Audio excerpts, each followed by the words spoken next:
AskReddit by Snibesty. To people who have also worked with multimillionaires or billionaires, what is something different they do from ordinary people? Years ago, a friend of mine's dad was trying to sell his startup company and picked up an investor at the airport. He was proud of his classic Rolls-Royce and noticed the investor looking around, playing with the air vents. So he said, "Is this your first time in a Rolls-Royce?" The guy said no, but it was his first time in the front seat. Flex. Well, the owner of my small company is incredibly wealthy but also rad as fuck, and he drives a tank on property all the time just for the fuck of it. He also owns a very old, gorgeous estate from an extremely influential family, think Vanderbilts, and we throw parties there. But on top of it, he lets his employees rent it out for events. So my husband and I are throwing an anniversary party, never had a reception, in 2024. We have the entire estate and all 10 bedrooms for a whole weekend, and it isn't costing us a single dime. If I didn't work for the company, the cost of the venue would be upwards of $25K for the day. I never expected someone so incredibly wealthy to be so down to earth and generous. It's exactly who I would strive to be at that level of wealth. Wow. This the first thing in this thread that made me say, "That's so exciting, I hope you have a great day." I didn't realize that the act of driving is some peasant shit till I met them. I work for a major corporation. One of my colleagues started talking to a director as they were leaving once. They were both walking towards a train station and she assumed he was also getting a train. As they got there, a limo pulled up and he nonchalantly said bye and left. Hire a private chef for a casual Tuesday lunch with her girlfriends. $2K, just like that. That's what I would do if I were a chef. Private chef on call. Maybe prep some snacks for the week. One old money rich person treated me to a fancy meal and she was super polite and nice and tipped well. What struck me was the decisiveness and confidence that everyone there would cater to her, and they did. She wanted X dish that they didn't make that day and they made it. The one that sticks with me was at the end. She said, "I want a cappuccino with something. I want them to put a design on it like I've gotten cute cappuccinos in my life. It doesn't even cost extra." It never occurred to me to just ask for everything I want all the time. This was the same person that on a business trip hugged me after the flight I did it. Woman thorned me, "Oh, was this your first time in economy?" And she goes, "No, flying commercial, just so we all understand how rich." The expectation that someone else will always cater to you is spot on. I work at a really fancy hotel within walking distance of an Ivy League university, and the super wealthy people just expect certain things. Most people around them who aren't their friends or family is considered the help, even if they don't say it out loud. They also feel pretty entitled to things, like they will just walk up behind the bar and grab a bottle of wine that they want. Deleted. Not wearing a belt is a sign of good tailoring. With more formal clothes in particular, bespoke and high-end trousers often don't even have belt loops. Have no fear when addressing anyone, no social barriers. I'm like that. But only because a head injury removed my self-consciousness. My friend was a pilot for a very large aluminum business, think aluminum foil. The brothers would fly for business meetings and my friend would make all the arrangements, including car rentals. These guys would drive off and go to meetings, dinner, etc. Sometimes they would just leave the rental car behind and ride with others to change venues or whatever. He tried to tell them the rental doesn't stop unless the car gets returned. They didn't really care. If it was any level of inconvenience, they just moved on. It was more than once he had to go back and find a car based on their recollection and get it returned. On that show Succession, I noticed they were always whisked everywhere from limo to helicopter to private jet, and they never carried purses or briefcases. I was working on securing a large gift for a hospital with naming rights from a very generous donor and commented on his beautiful Patek Philippe watch. He took it off and gave it to me. I could not accept it, despite the watch being worth more than my annual salary a few years over. Later when I changed jobs he took me out to lunch with my former boss and presented it to me. Far too generous a gift, but he liked me. Deleted. Deleted. I worked for a billionaire for a year. At first, it was great, because he made us feel he was in the trenches with us. I came to find out that he made fun of us. There was only 8 employees. For the salary he was paying us and tended to throw people under the bus. It was one of the very few jobs that I gave less than 2 weeks notice and never looked back. I am so glad to be out of there. Felt. I worked for a multimillionaire. He owned and operated a small business. 12 people including himself. The man was two-faced. He came off as very charismatic, and a wholesome story of someone who was born with nothing and became successful on his own.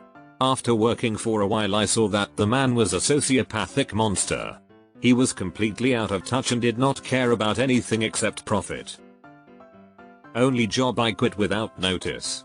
Turnover was atrocious. The company was already understaffed and I decided they could look for my replacement along with the other employees who were smart enough to walk.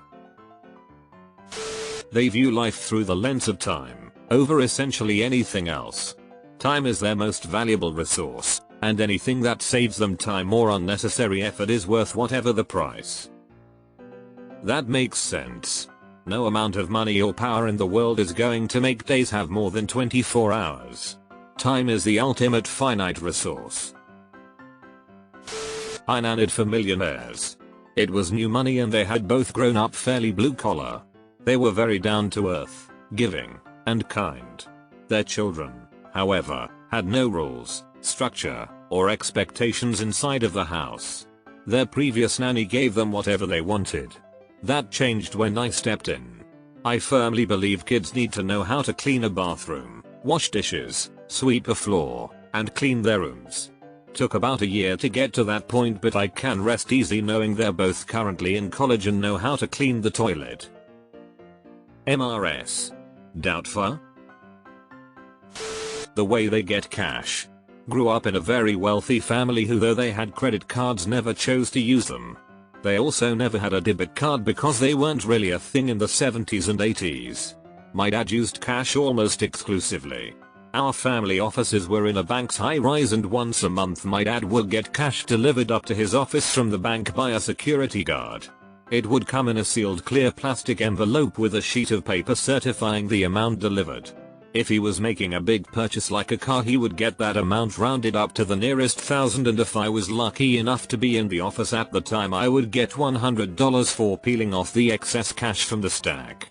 If we were traveling, it wasn't uncommon for him to request a couple $100,000 at a time.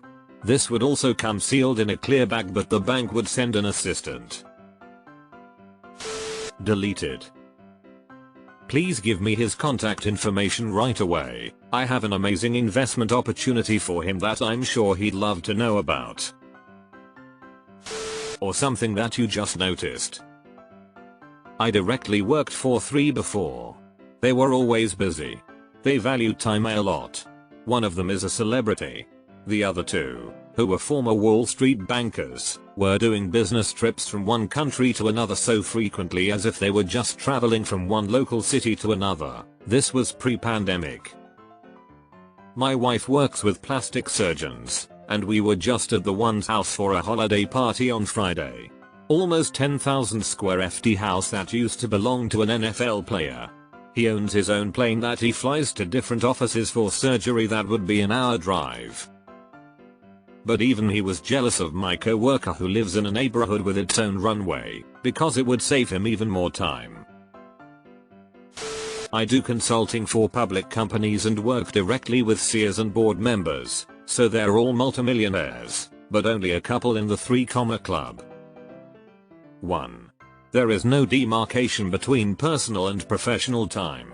We should set up a call meaning vaguely next week, and they will respond with I am free at 10 AM on Sunday while I'm at my kid's ski lesson. 2. They ask a million questions. About every detail.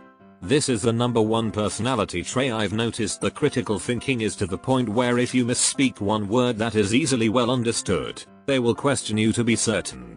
I do think this is one of many factors that has made them successful. I've noticed point 2 of highly successful people. Incredible attention to detail. I'll spend 6 months on a project, know the ins and outs of everything.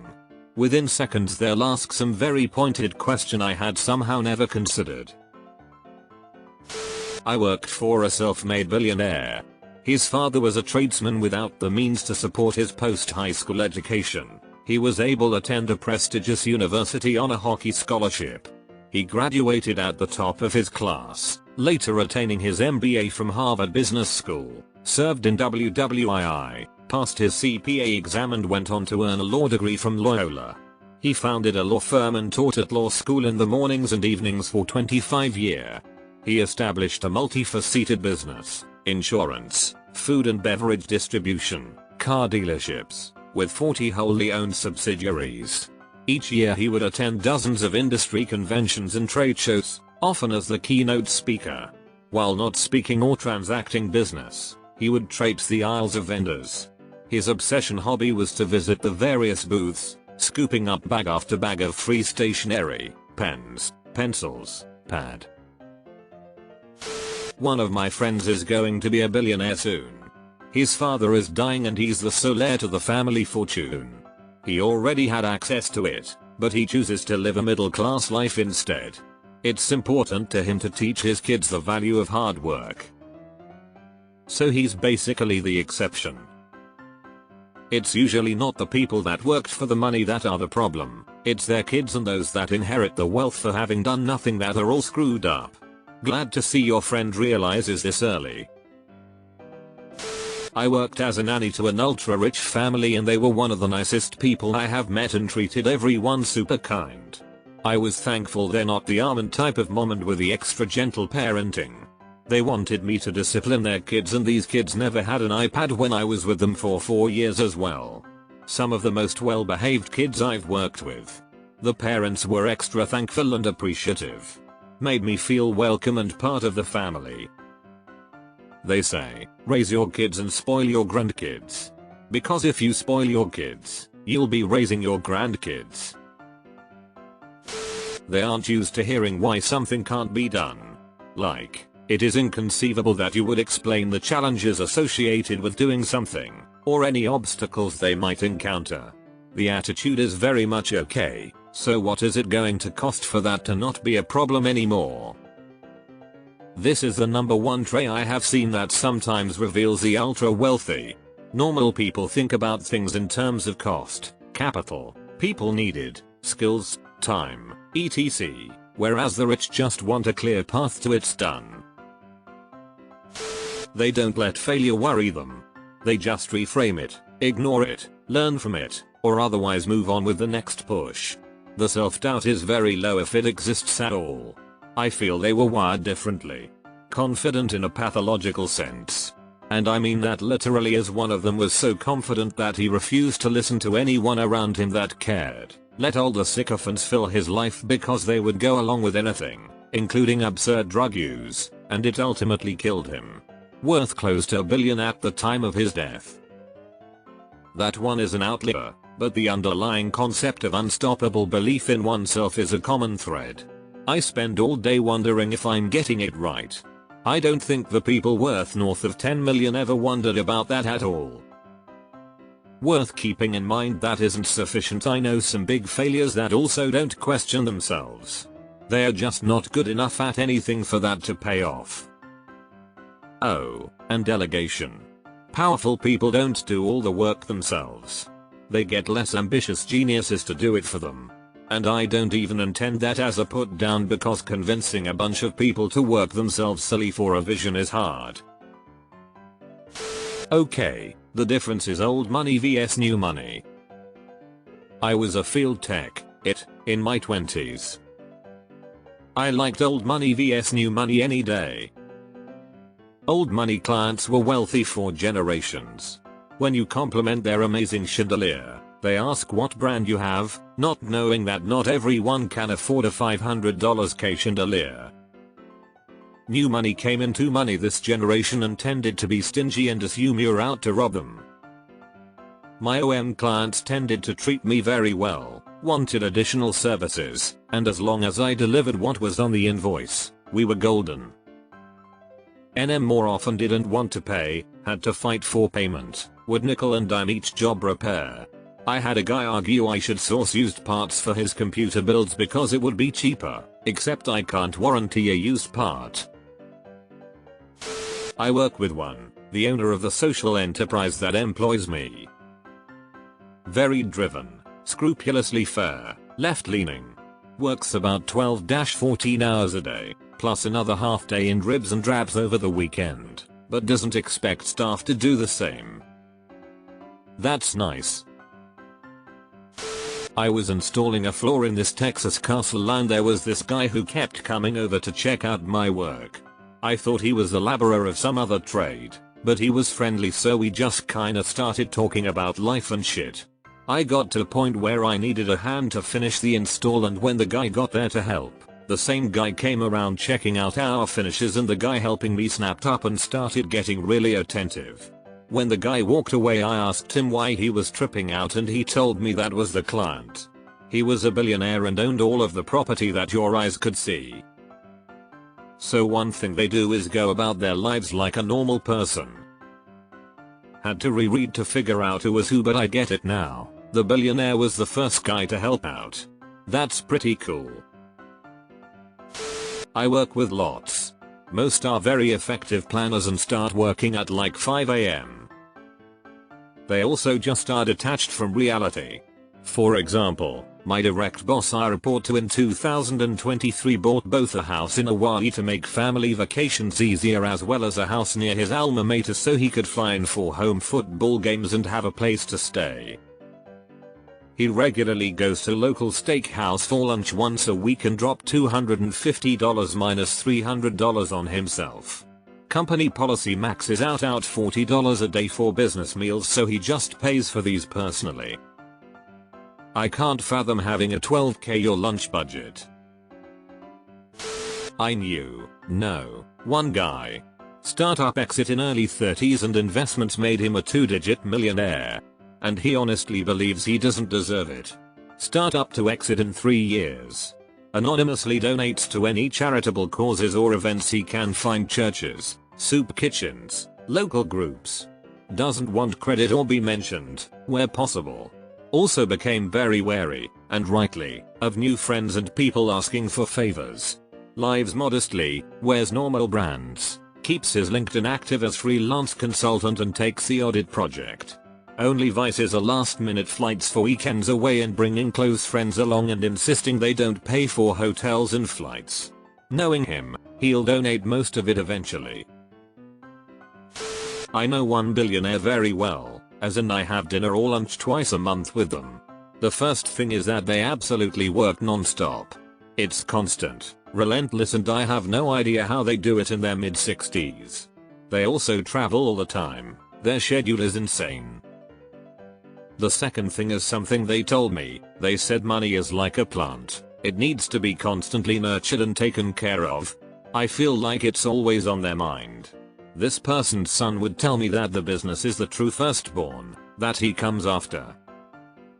I couldn't do it. I don't see it as worth it, but it's a different mindset. They are just built different, willing to sacrifice so much for their success. Things that I would consider my true success. Family, friendships, love etc. I think there's a feedback loop. Some people have the drive and the energy and desire and then imagine the feeling when that drive pays such humongous dividends. Working an hour $15 is labor. Working an hour for $1 million is a whole other thing. The opportunity cost of an app is more than most people earn in a year. I'm sure it's an addictive feeling. They never talk about money. If they are intellectually curious, which my boss was, and ranked by Forbes in the top 50 wealthiest people on the planet, they are able to suggest things that anyone limited by a budget would never think of, such as, a small submarine could be useful to hunt for those lost things. He did not get a sub for that project, but he did for a different project over deep ocean waters, all privately funded, but carrying out a personal project because the federal government was never going to do it. The guy values intellectual curiosity and encourages you to follow a thread to see what there is to be found. The ones I've worked with have been high paid, but not ridiculous, senior colleagues doing it for a while and just saved, all legit C-suite people who have millions and millions. Virtually all of them are very A-type workaholics who excel in basically everything they do.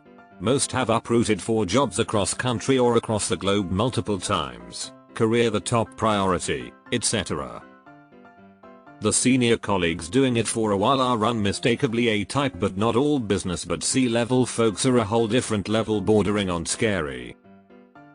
The main thread between all is they are very deliberate with career moves and all very smart and especially high EQ. Outside of being born rich or winning the lotto, you find very few accidental millionaires. All the people who would have the best answer to this have signed an NDA. They inspired me to hire financial specialists for my financial things like taxes and all that jazz. On average, it would cost me $1,000 per year to have them do work for me that I barely understand, let alone keep up with. And so far, on average over the past 10 years, they earned me roughly $40,000 in tax returns. You don't even have to be rich to do it, but it'll save you a shitload of time and money. Similarly, I learned from them. A cleaning lady once a week will spend 3 hours to do what would take you 6 hours. And if I paid work, for 1 hour, I'd pay her entire salary. Now I can spend the remaining 5 hours doing whatever I want, work out, spend time with loved ones, more work, entertainment, relaxation, sleep. Those expensive daily made fresh meals you can get delivered to your doorstep that isn't restaurant food but actually healthy? Saves you from doing grocery shopping, saves you cooking, saves you throwing away food. You spend money to make money work for you. Briefly had a client who was part owner of a very successful cable TV network. His wife had a business of her own. I helped her out with its stuff. Super nice couple who of course lived in a very exclusive neighborhood. One day I needed to go to their house to fix her laptop. He said don't go to the trade person entrance, tell them I said you can come to the front. At the time I drove this ancient and beat up Durango. Security guard takes one look at me down his nose, sends me to the trade entrance. Whatever. Fix the wife's laptop, she's happy. I have a nice chat with them. He asks if I had any trouble. I said yeah, they sent me to the back entrance but no worries. Those damn people. He wanders into his office. I hear raised voices. He comes back and says no problem. Go out the front gate this time and give them my name. And, that is the story of how a snotty security guard waves cheerfully at me and called me sir as I followed a brand new top of the line Mercedes out of a super rich neighborhood in a piece of shit Durango. So, to answer your question, extremely wealthy people command respect for themselves and those they want to share it with. Take the risks. Worked with many millionaires in my time in security and what surprised me is how not smart they are. Most of them are just people who took a risk by starting a business or making the right investment and it paid off. That's survivorship bias. The multimillionaires are the ones who took risks and got lucky it worked out. I have worked closely with a few in my consultancy. In general, they don't waste time. Conversations are short but conceptually dense and efficient. They tend to be workaholics. One of the absolutely richest people I have ever worked with, generational wealth, in his late 60s had more money than he could ever possibly hope to spend, worked every waking minute of his day. I know a guy that just passed the $1 billion net worth mark. My wife is a senior exec at his company so I see him quite often. In fact, we work out together a few times a month. One thing I've noticed is that while he has an expansive social circle, he doesn't seem to have any real friends. His day celebrations are always with co-workers. When he has friends over to his house for drinks or an evening around the campfire it's always co-workers. Even when he travels somewhere for vacation it's frequently co-workers joining him. I don't know if it's because he had to be so ruthless building his business that he could never build honest friendships, or perhaps he simply can't trust anyone that isn't on his payroll. I don't know. I do know that while he does have a lot of fun and seems to live an awesome life, there are times when he seems quite lonely. I'm fairly confident if he see.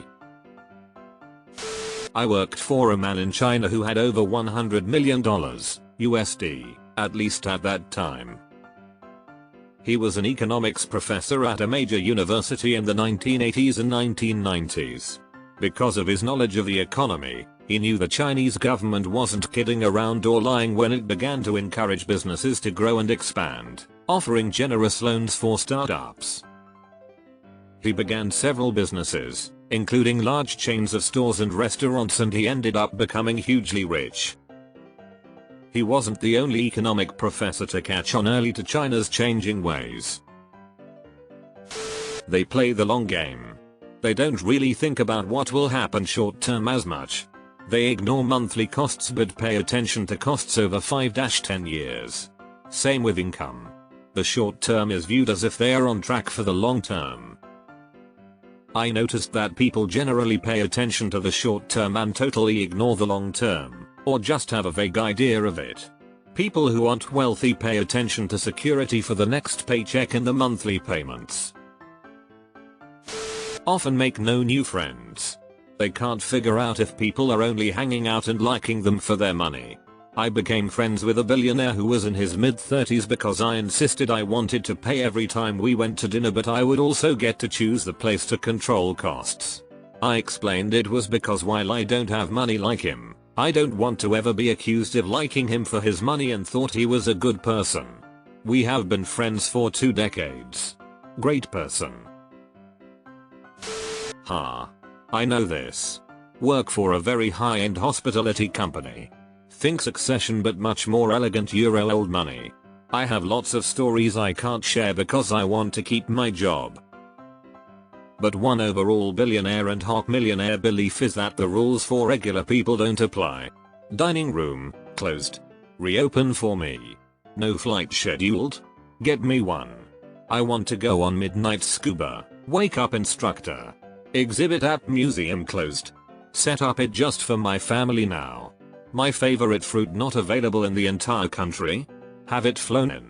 The thing is that they have the Euro to make it happen, and most of us hospitality folks are fine to get the extra pay.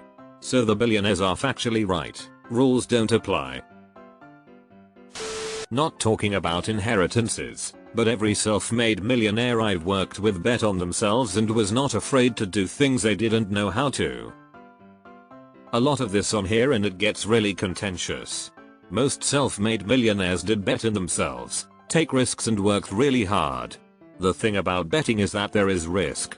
And many equally talented, hard-working people took similar risks and didn't get lucky. That in no way takes away from the accomplishments of self-made millionaires, but there is this false myth that because anyone could theoretically do that, everyone can. And that's simply not true. Few people can afford to risk their life savings on a big idea or business venture because a little bad luck or anything less than good luck means financial disaster. I do respect the accomplishments of those that worked hard and gambled big to get where they are, but this in no way should be used to imply that anyone who hasn't is lazy, short-sighted, too cautious, etc.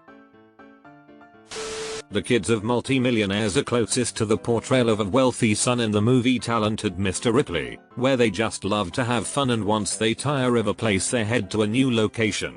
Everyone they meet who can't afford to go gets permanently forgotten. They just push ahead with what they consider fun and have no idea that other people have schedules or responsibilities. Fly across the US and back for lunch because they liked a restaurant. Pilot, used to fly private jets. Liv Garfield, CEO of Severn Trent Water, bought me and my colleagues a packet of custard creams to make up for the fact she was ending our bonus scheme. While she earned £1.5 million a year basic, and £2 million worth of shares. Ordinary people would have been too embarrassed to do that, I think. Had a co-worker whose husband sold his company and grossed $500 million. She kept working for some unknown reason, but it was completely stress-free work. She stopped caring about impressing anyone, earning promotions, or asking for PTO. She just did what she wanted.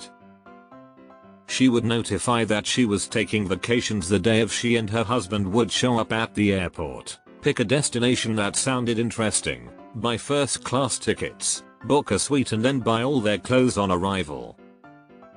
It's like all the small and large stresses that consume me, paying rent, packing for vacations, getting good deals, etc., became non-existent in her world. Everything just became easier. Living the dream.